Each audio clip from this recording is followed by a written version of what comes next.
Thanksgiving had always been one of my favorite holidays.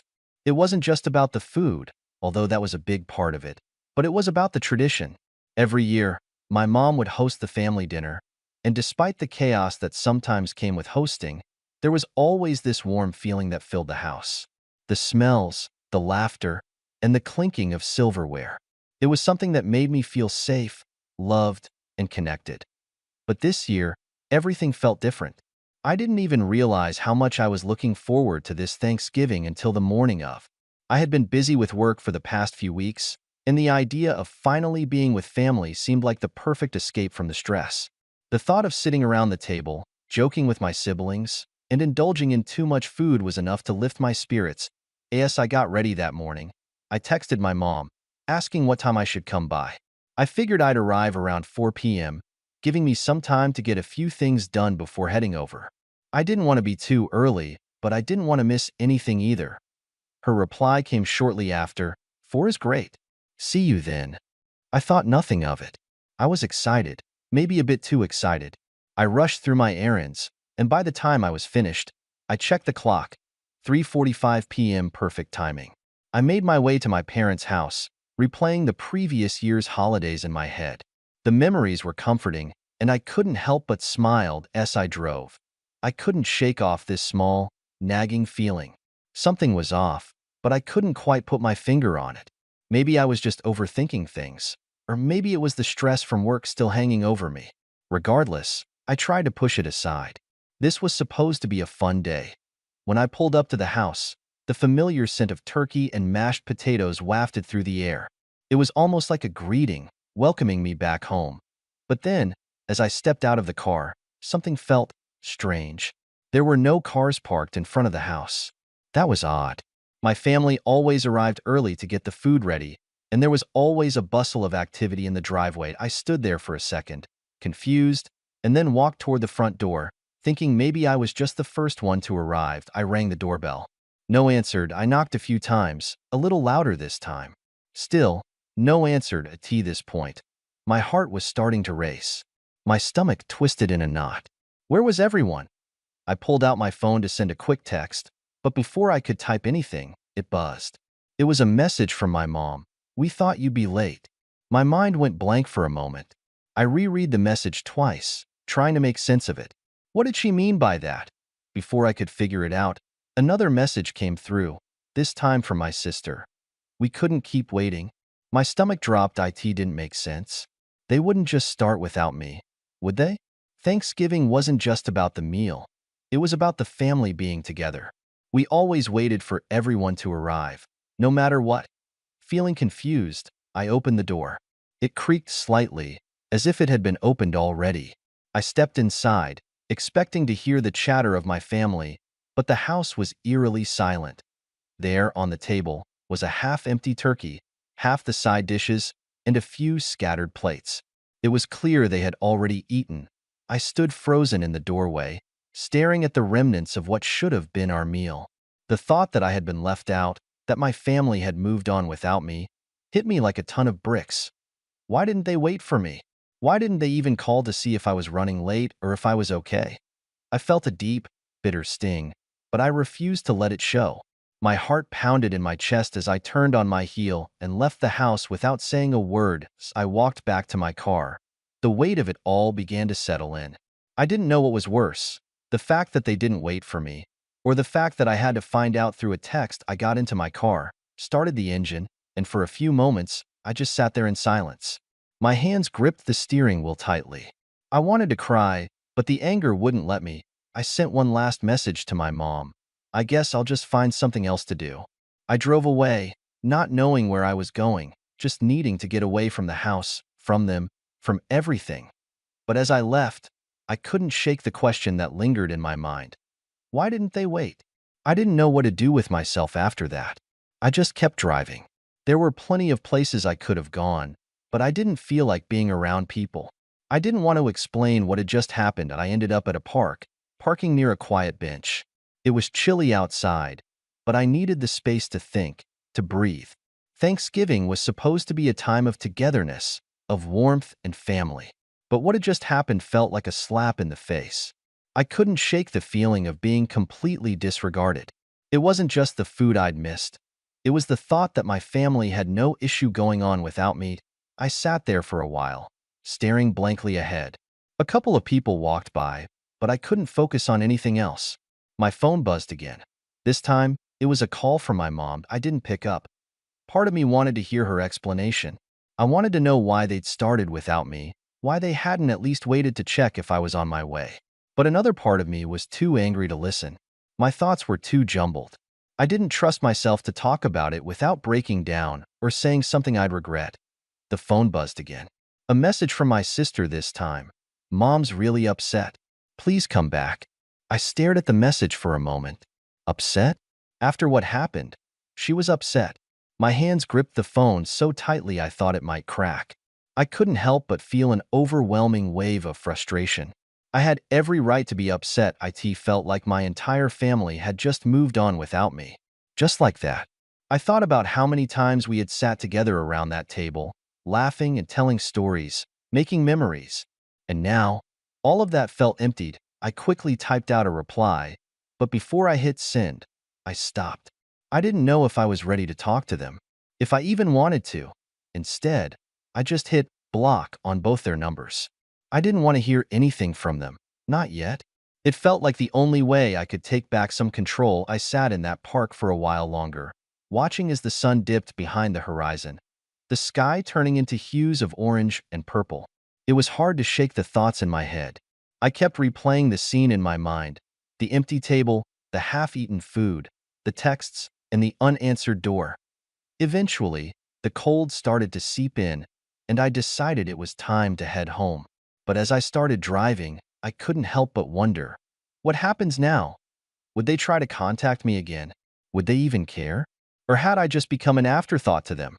When I finally got home, I threw my keys on the counter and collapsed onto the couch. My phone buzzed again. This time, it was a voicemail from my mom. It was short and shaky, her voice filled with an apology I wasn't sure I could believe. "Please, can we talk? We didn't mean to hurt you. We just didn't think you'd be coming. Please call me when you can." I didn't know what to make of it. I didn't know if I was ready to forgive them.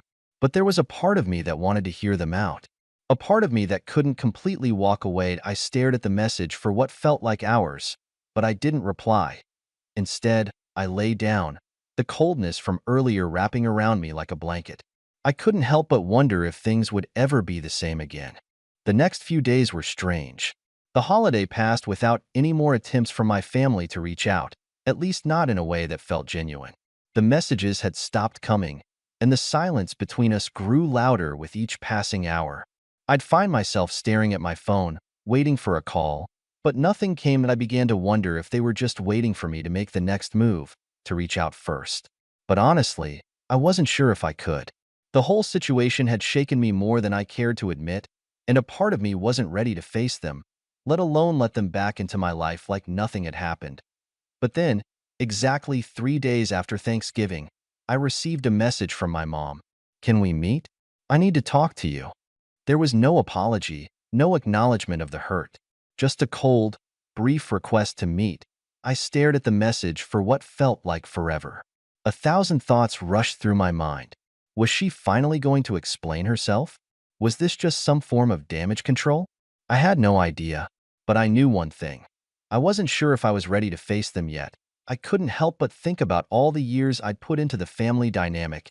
Years of showing up, always doing my best to be there. And yet, they hadn't done the same for me. That hurt more than I'd like to admit. But despite all my doubts, a small part of me wanted closure. I had to know if they truly understood what they'd done, if they even cared at all. So, I agreed to meet.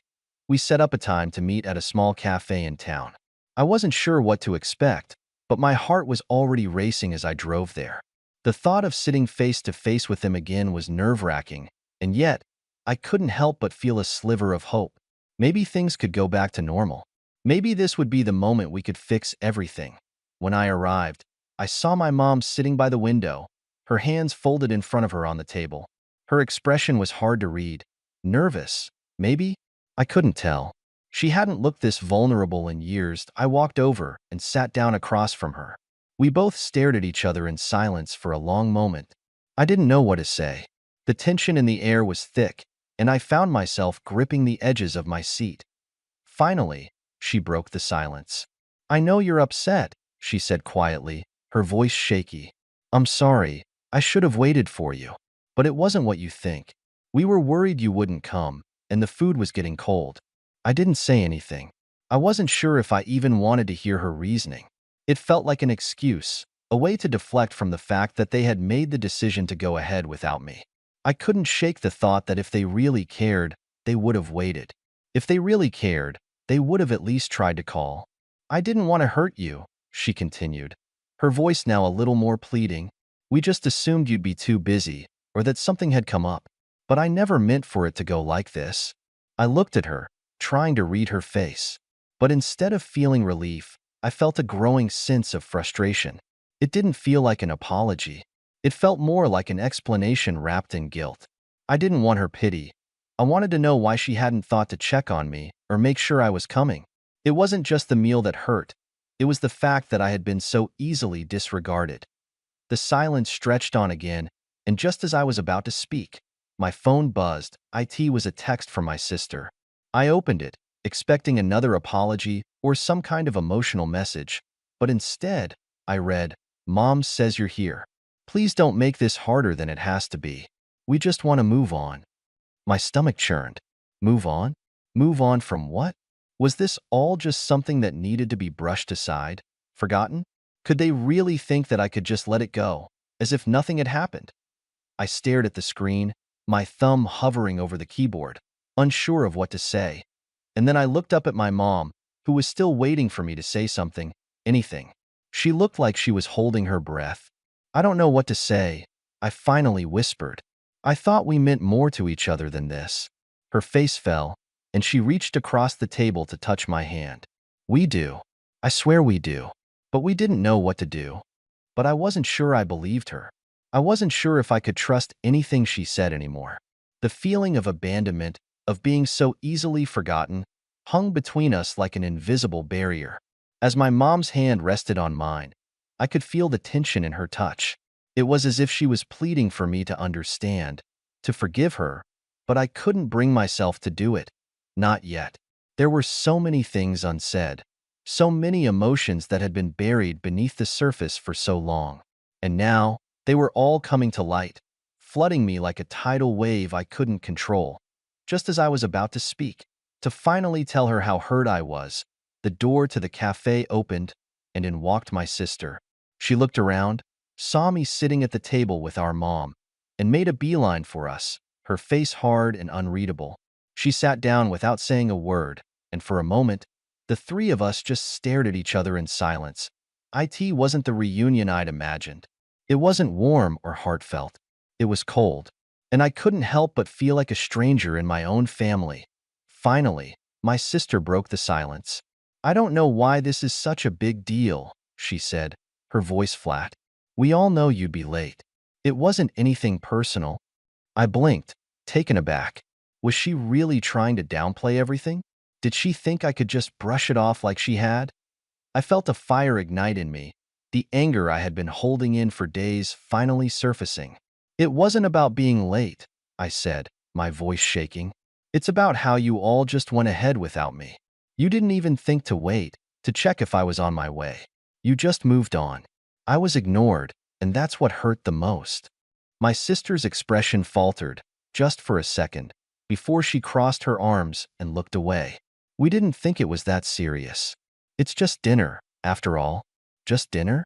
I felt the blood rush to my face. How could she say that? How could any of them think that? To me, it wasn't just dinner. It was a symbol of how little I mattered to them. I stood up abruptly, the chair scraping against the floor. "No, this isn't just dinner, and it's not something I can just forget." My mom looked up at me, her face a mix of confusion and regret. "Please, can we just—" But I cut her off. "No, Mom. You had the chance to make it right, and you didn't. I'm tired of being an afterthought in this family.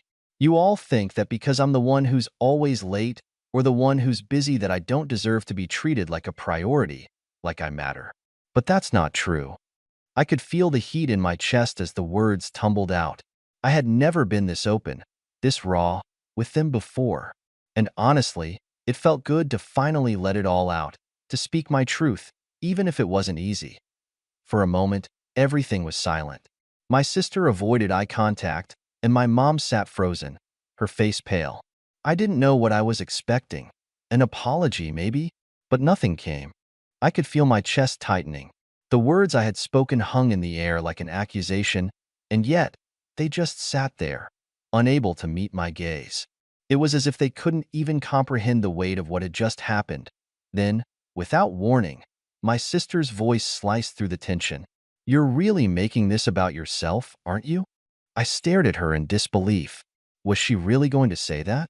After everything that had happened, after all the hurt I had poured out, what? I stammered, my voice trembling with a mixture of anger and confusion. "You think I'm making this about me? You walked out on me, on our family, and now you're blaming me?" She looked at me, her expression cold, almost calculating. "I just don't get why you're blowing this out of proportion. It's just dinner, you know? We had to go on with our lives. You were probably busy anyway." Her words hit me like a slap. Just dinner? Was that really all it was to her? I thought I had been clear. This wasn't just about dinner. This was about feeling invisible, forgotten.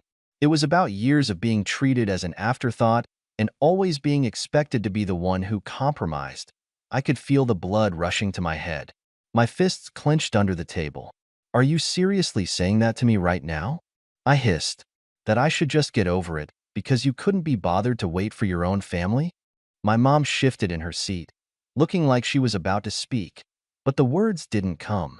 The silence stretched on again, and it felt like the weight of the entire conversation had fallen on me alone. Just as I was about to say something else, something sharp, something that would finally make them understand, the door of the cafe opened again, and in walked my uncle. His presence was like an interruption, a disturbance in the already tense atmosphere. He walked over to our table, giving me a quick, awkward nod before turning to my mom and sister. "Everything okay here?" he asked, his tone casual but with a hint of concern. It wasn't just his question that struck me. It was the timing.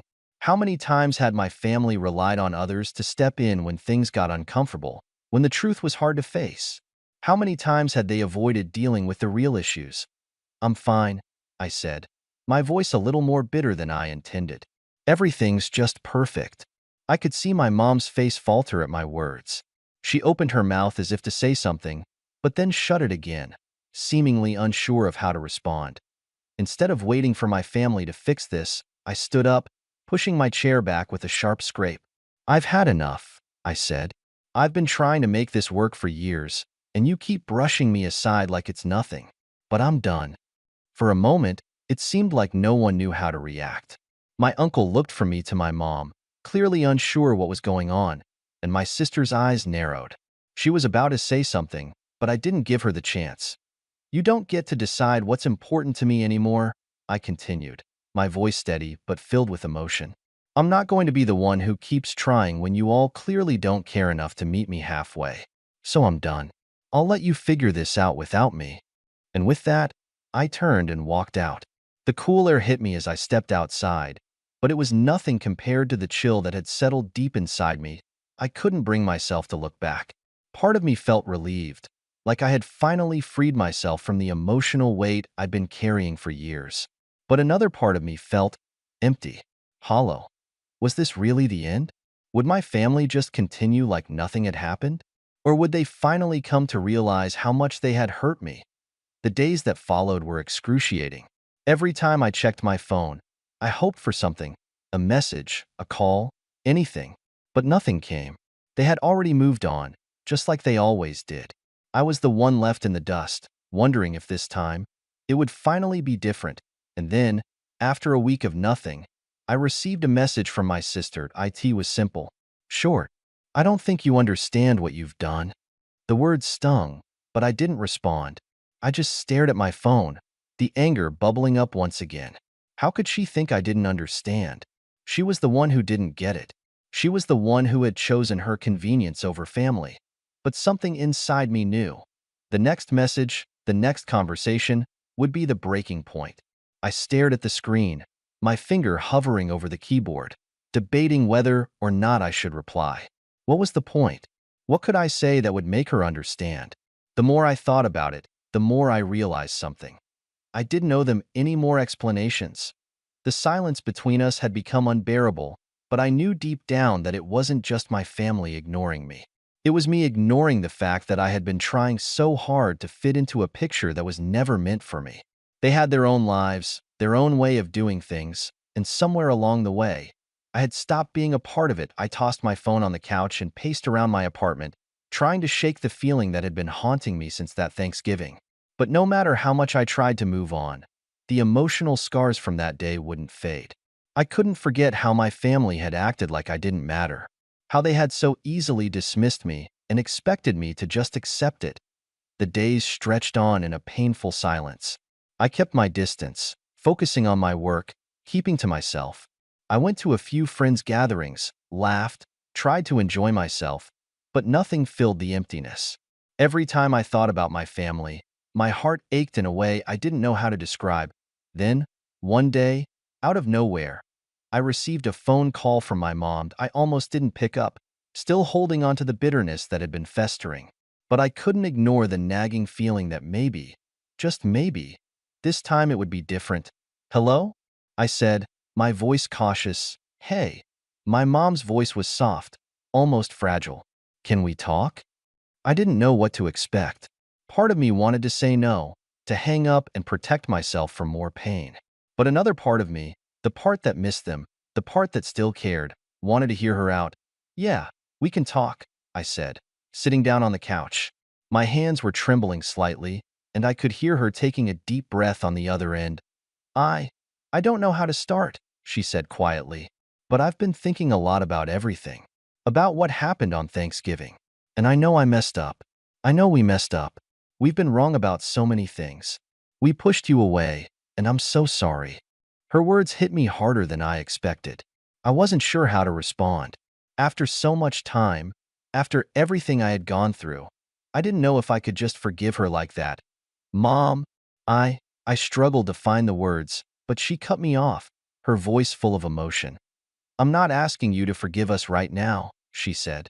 I wanted you to know that we realize what we've done, and we want to make it right. We're willing to do whatever it takes, but only if you want to." There it was. The apology I had been waiting for, the recognition of how badly they had hurt me. But it still felt like something was missing. It wasn't just about an apology, it was about showing me that they could change, that they could truly care. "I'm not sure if I can just forgive and forget," I replied, my voice steady. "But maybe we can figure it out. I don't want to be part of a family where I'm treated like an afterthought." "Of course," she said, and I could hear the sincerity in her voice. "We'll do whatever it takes to prove it to you. One step at a time." It wasn't the perfect ending. It wasn't some dramatic reunion with hugs and happy tears. But it was a start. It was a chance for all of us to heal, to rebuild what had been broken. And as I hung up the phone, I knew one thing for sure. This wasn't over. It wasn't the happily ever after moment I dreamed of, but it was real. It was the beginning of something new, something that had the potential to change everything. But deep down, a part of me still wasn't sure. Was this just another cycle of empty promises? Could they really change after all these years of letting me down? Or was I just setting myself up for more disappointment? I stood there in my living room, staring at the phone, wondering what my next step should be. Should I give them another chance? Open myself up to the possibility of forgiveness? Or was it time to walk away completely, to break free from the family that had hurt me so much? This wasn't an easy decision. My emotions were still raw, and I wasn't sure if I could trust them again so soon. But I also knew that I was the one who had to make this choice. I'm turning to you now. What would you do in my situation? Would you give them a second chance and try to rebuild what's been broken? Or would you walk away, put up those walls once and for all, and move on with your life without looking back? Drop your thoughts in the comments. I'd love to hear what you think. Should OP give them a chance to make it right or move on for good? The choice isn't easy, but maybe, just maybe, your advice will help.